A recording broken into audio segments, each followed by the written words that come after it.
Alô galera, professor Guilherme Lemos falando diretamente do Destaque Pré-Vestibulares e Concursos. Esse projeto online tenta garantir e te proporcionar condições ainda mais satisfatórias de uma boa realização com relação à prova do Enem 2019.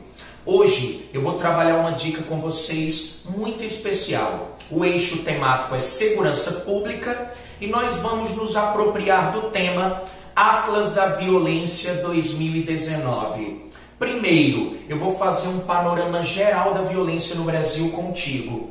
Fonte: Instituto de Pesquisas Econômicas Aplicadas e Fórum Brasileiro de Segurança Pública.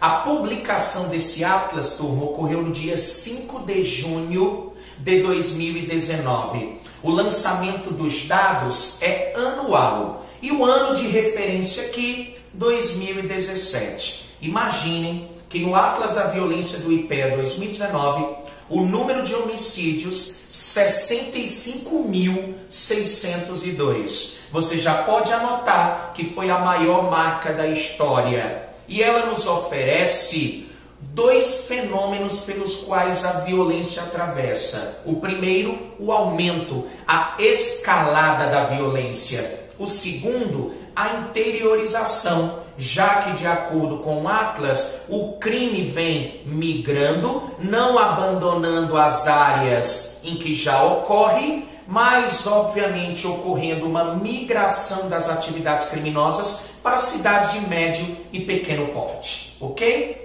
De acordo com a ONU, um país, estado ou município violento não deve ser encarado como tal, levando-se em consideração o número total, absoluto de homicídios. Na realidade, a ONU faz uso do princípio da proporcionalidade, logo, taxa de homicídios por 100 mil habitantes. A ONU não é ingênua, ela estipula um valor aceitável, 10 homicídios para cada grupo de 100 mil. O Brasil possui uma média de 31,6 homicídios por 100 mil habitantes. Logo, o Brasil é um país violento? Sim.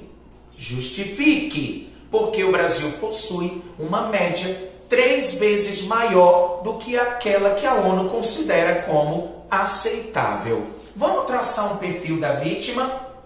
Galera, dos 15 aos 19 anos, eu tenho a faixa da população jovem avançada. Dos 20 aos 29 anos, a população pré-adulta. Logo, a faixa etária que vai dos 15 aos 29 anos é aquela sobre a qual incide o maior número de assassinatos. Logo, primeiro perfil da vítima, população jovem, 15 a 29 anos. Segundo dado, a desigualdade racial, ainda muito latente no país. 75,5% dos homicídios envolvem pessoas negras. Olha que dado importante para a tua redação. Não apenas segurança pública, mas você pode fazer uso desse tipo de informação para os mais diversos temas de redação.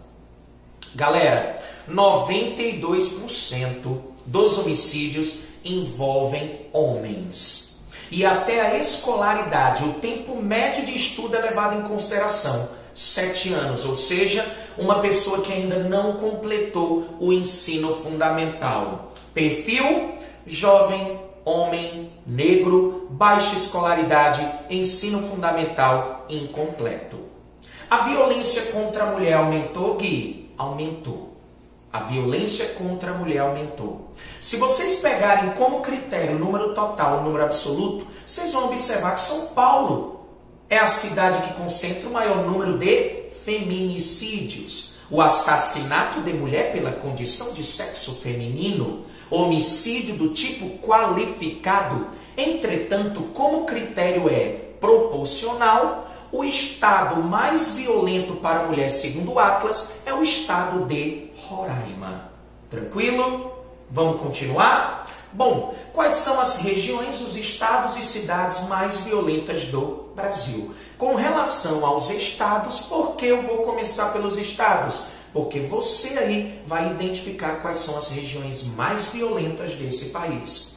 Estado mais violento, com 152,3 homicídios por 100 mil habitantes, Rio Grande do Norte. O meu parceiro Bruno vai colocar aqui na tela o quadro, o mapa, com os 6 estados mais violentos do país. São eles: Rio Grande do Norte, em segundo, o nosso Ceará, em terceiro, Pernambuco, em quarto, Alagoas, em quinto, o Acre, em sexto, Sergipe. Identificou as regiões mais violentas do país? Norte e Nordeste. Houve um aumento acentuado. No que diz respeito à região Sul, uma estabilização dos dados, a violência se manteve estável.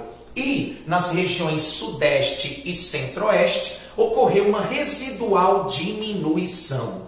Lembrando que no Sudeste existe uma exceção, é o estado do Rio de Janeiro. Perfeito? Você lembra todo o contexto da intervenção federal, toda a guerra de facções criminosas, ok? Bem como os escândalos de corrupção que envolveram aí os últimos governadores do Rio de Janeiro, que obviamente levaram a cidade a tal ponto, a tal extremo, que foi necessária uma intervenção federal por parte da União.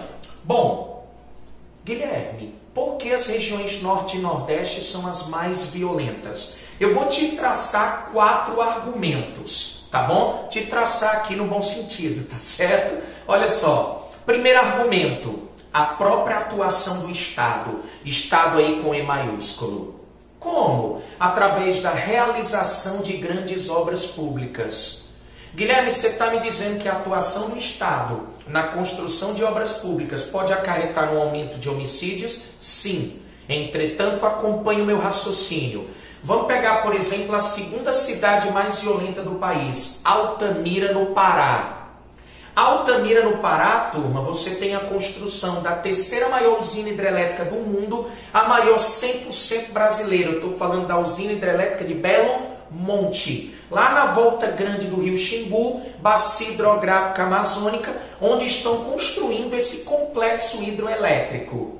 Acompanhem vocês que durante a construção dessa obra, obviamente, eu tive todo um processo de desapropriação de terras, inclusive de expropriação de algumas propriedades. E esses conflitos de terra com essas pessoas que foram mais prejudicadas pode acarretar, sem dúvida alguma, no aumento do número de homicídios, bem como uma onda migratória, a atração de trabalhadores. Essa migração de trabalhadores fez com que a cidade de Altamira não conseguisse absorver todos estes trabalhadores. E aí, obviamente, impossibilitados do retorno à terra natal, vagam, perambulam, realizando atividades de toda ordem, inclusive sendo cooptados pelo tráfico de drogas. Tá bom? O segundo argumento é o crescimento econômico destas regiões.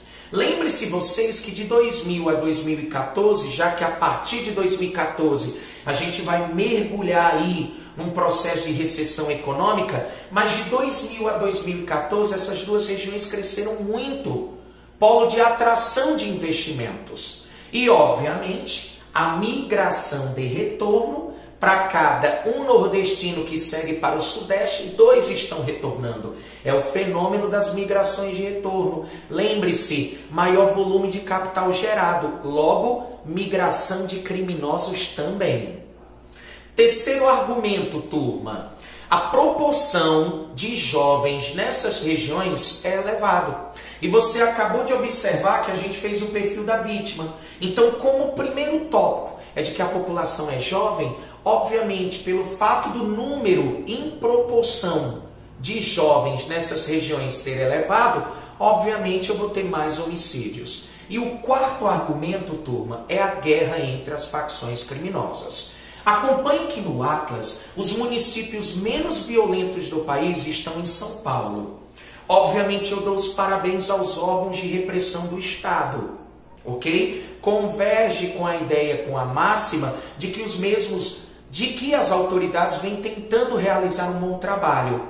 Mas, infelizmente, existe aquele argumento também de que o próprio primeiro comando da capital, a maior organização criminosa do país, como domina, como há uma espécie de monopólio do mercado varejista da venda de droga, o próprio PCC aí controle o número de homicídios, tá certo?